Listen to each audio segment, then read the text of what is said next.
Hello, সোনা কোথায় যাচ্ছ? রাজবাড়িতে? না না, আমরা যাচ্ছি ঝুলন দেখতে।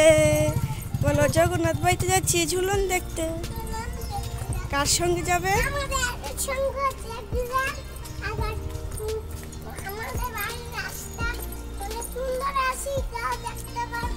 আচ্ছা যাও। কার সঙ্গে যাবে? যাও যাও, বাইকে উঠো, বাইকে উঠো, তাড়াতাড়ি উঠো।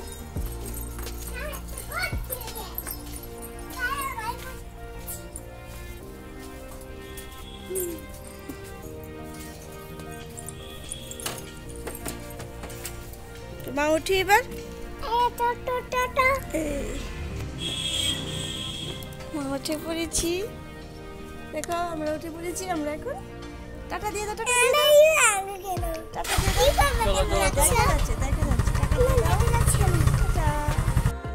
এই ভিডিওটা ঝুলন যাত্রাতে করা। তো আমরা ঝুলন যাত্রা লাস্টের দিনই গিয়েছিলাম। তো ঝুলন যেদিন গিয়েছি তাই সেদিন থেকে বৃষ্টি, হালকা হালকা বৃষ্টি শুরু হয়ে গিয়েছিল। তারপরে তো প্রচণ্ড বৃষ্টি, পরের দিন থেকে তারপরে বন্যা। এই জন্য আর ভিডিওটা এডিট করাও হয়নি আর আপলোডও করা হয়নি, কারণ বন্যার মধ্যে সবাই এখন তো জল মোটামুটি অনেক জায়গায় আছে।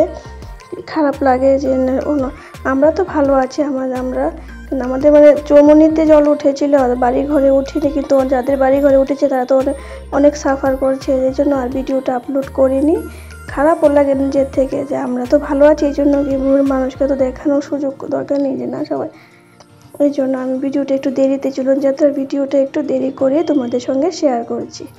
কারণ দেখো এখানে মানে আসো বসে এখানে গীতা পাঠ, গান বাজনা হয়, ভালো লাগে দেখতে। গিয়েছিলাম রবিবারে, মনে হয় এটা রবিবার ছিল, আর শনিবারে রবিবার ছিল, আর এবারে সোমবারে ছিল রাখি পূর্ণিমা। সোমবার থেকে তো বৃষ্টি হয়েছিল, জল উঠে গিয়েছিল মানুষের বাড়ি ঘরে। তো তারপরে আর এডিটিং করিনি, আর মা বলছি না পরেই দেবো কয়েকদিন পরে। তাই ভাবছি না এখন দিই, আস্তে আস্তে যেন মোটামুটি স্বাভাবিক হচ্ছে তো দিই ঝুলন যাত্রার ভিডিও। মাঝখানে তো জন্মাষ্টমীও চলে গেছে, জন্মাষ্টমীর সময় আর যাইনি মন্দিরে, তাই আর জন্মাষ্টমীর সে ভিডিও করিনি। তো ঝুলন যাত্রার ভিডিওটাই তোমাদের সঙ্গে শেয়ার করছি। জগন্নাথ বাড়িতে গিয়েছিলাম আমরা তিনজনই, আর কে যাবে। আমি বদ্যি দাদাভাইকে বলেছিলাম, কিন্তু দাদাভাই রবিবার দিন বাড়ি থেকে বের হতে পারে না, তাই বদ্যি আর যেতে পারিনি। কিন্তু মোটামুটি বিকেলে সন্ধ্যার আগে গিয়েছিলাম যেন এত ভিড় ছিল না, সন্ধ্যার পর থেকে একটু মোটামুটি ভিড় হয়েছিল। আমরা বেশি দেরি করতে পারিনি, কারণ গিয়েছি একটু ঠাকুরকে প্রণাম করেছি, ঠাকুরকে একটু ঝুলিয়েছি, তারপরে আমরা রওনা দিয়েছি। কারণ আস্তে আস্তে আবার রাস্তার মধ্যে বৃষ্টি পেয়ে গেছিলাম, তাই বৃষ্টি আর ছাতাও নেইনি। তাই আমরা একটু আবার দেখেছি যে দুর্গাবাড়ি খোলা থেকে, দুর্গাবাড়িতে মনসা পূজা হয়েছিল, তাই দুর্গাবাড়িতে গিয়ে একটু প্রণাম করে তারপরে বৃষ্টিটা কমেছে, তারপরে আমরা আবার শ্রীকৃষ্ণ মন্দিরে গিয়েছিলাম। তো দেখো এখানে খুব সুন্দর লাগে সাজিয়ে, চতুর্শতক গিয়ে খুব খুশি। শিব ঠাকুরকে দেখে বলছে মা আমার ভিডিও পরে করো, আগে আমাকে ফটো তুলো। শিব ঠাকুরের এখানে দাঁড় করিয়ে ফটো তুলেছে। তারপরে দেখো ছোট্ট একটা লাড্ডু গোপাল, এই গোপালটাকে খুব ভালো লেগেছে। তুষা ওইখানে দাঁড়িয়ে অনেক সময় দাঁড়িয়ে গোপালকে দেখেছিল, গোপালের সঙ্গে কথা বলেছিল। তারপরে আমরা একটু ফটো তুলেছি এখানে। তারপরে দেখো এখানে কি লাইন, সবগুলো রাধাকৃষ্ণ ঠাকুরকে ঝোলানোর জন্য লাইন, ওই ওখান থেকে মানে অনেক বড় লাইন। তাই আমরাও লাইনে দাঁড়িয়ে এসে একটু ঝুলিয়ে, তারপর ঝুলানোটা আর ভিডিও করিনি, কারণ ভিড়ের মধ্যে ঝুলিয়ে আর ভিডিও করলে বরং, এই জন্য বাইরের থেকে ঝুলিয়ে তখন বের হয়েছি, তখন একটু তোমাদের সঙ্গে শেয়ার করছি। এখান পরে আমরা প্রসাদও নিয়েছিলাম সেদিন, তাই প্রসাদের জায়গায় ভিডিও করিনি। প্রসাদও পেয়েছিলাম ঠাকুরের আশীর্বাদে, প্রসাদও পেয়েছি। তারপরে প্রসাদ খেয়ে একটু রওনা দিয়েছিলাম। তুই মেলা একটু অল্প মেলা ঘুরেছিলাম। তুই মেলা যখন ঘুরছিলাম তখনই অল্প অল্প করে বৃষ্টি পড়ছিল, তাই আর মেলা বেশি ঘুরিনি। তাই আমরা একটু অল্প মেলা ঘুরিয়ে তারপর রওনা দিয়েছিলাম। রওনা দেওয়ার পরে অত বৃষ্টি পেয়ে গিয়েছিল, তাই ওই দেখো এখান থেকে রঘুনাথ বাড়ি থেকে বেরিয়ে পড়েছিলাম, বেরিয়ে বৃষ্টির জন্য তো দুর্গাবাড়িতে ঢুকেছি। বৃষ্টিটা কমলে তারপর দুর্গাবাড়িতে ঢুকবো। দুর্গাবাড়ি থেকে বের হয়ে দুর্গাবাড়িতে কি সুন্দর করে পদ্ম পূরণ হচ্ছে।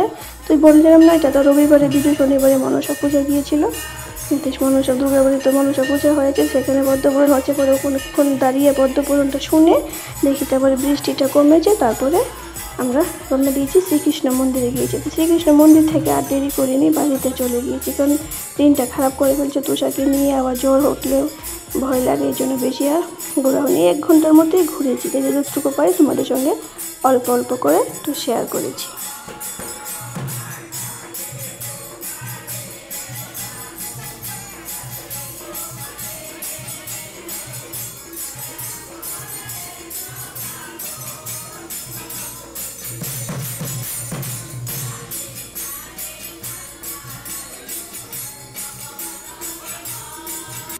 বৃষ্টি ভিজে আমরা দুর্গাবাড়িতে এসে একটু বসেছি। এখন বৃষ্টি কমেছে, এখন যাচ্ছি আবার কোথায় যেতে পারি। এখন শ্রীকৃষ্ণ মন্দিরে এসে পড়েছি। তখনও হালকা হালকা বৃষ্টি পড়েছিল, তো বলছি বেশি দেরি করবো না, যদি বেশি বেশি জোরে বৃষ্টি এসে পড়ে তাহলে আটকে পড়ে যাবো। তো হালকা হালকা বৃষ্টির মধ্যে আমরা চলে যাই। তো বলছি এসেছি যখন কৃষ্ণ মন্দিরে প্রণাম করে যাই। কৃষ্ণ মন্দিরে প্রণাম করে একটু ঝুলিয়ে তারপর আমরা আরেকখানে গিয়েছিলাম। তো আসার সময় রাস্তার মধ্যে কী বলে জগরি মোড়াতে রঘুনাথ যে আশ্রম আছে, সেই আশ্রমে কোনোদিন যাইনি, আমি তো শুনেছি ঝুলন যাত্রা হয়। তো মোবাইলে দেখেছিলাম, আমার মাসি শাশুড়ি দিয়েছিল, তো আমি তুষার বাবাকে বলছি নিয়ে যাবে, বলছে চলো। তো এই কৃষ্ণ মন্দির থেকে বেঁচে কোথাও আর দেরি করিনি, কারণ দিনটাও খারাপ। তাই দেখো এখন এসে বলছি রঘুনাথজি আশ্রমে, জগরি মোড়া। তো এখানে রঘুনাথজি আশ্রমে এসে এখানেও ঝুলন হয়েছিল, রাত্র হয়ে গিয়েছিল, তাই মানুষজন নেই। তাই আমরা এখানে একটু ঘুরে তারপরে বাড়ির দিকে রওনা হয়ে গিয়েছিলাম। তাই আজকের ভিডিওটা এখান পর্যন্ত আর শেয়ার করিনি। তারপর বাড়িতে গিয়ে সন্ধ্যা হয়েছে, তুষারকে টিফিন খাইয়ে তারপরে তুষারকে একটু পড়াতে বসেছিলাম, কারণ পরীক্ষা এসে পড়ছে। তো আজকে ভিডিওটা এখান পর্যন্তই। ভালো লাগলে আমার পাশে থাকবে এবং লাইক করবে, শেয়ার করবে। Tata, bye bye.